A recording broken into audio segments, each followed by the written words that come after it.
Today in this video I show you how to fix YouTube sound problem on Android. For this you have to open Settings app.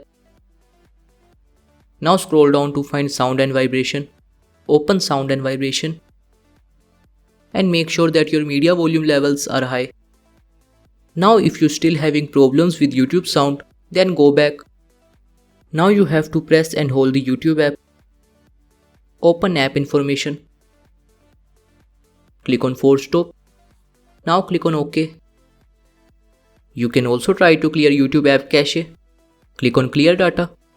Now you have to click on Clear Cache. Click on OK. Now your problem will be fixed.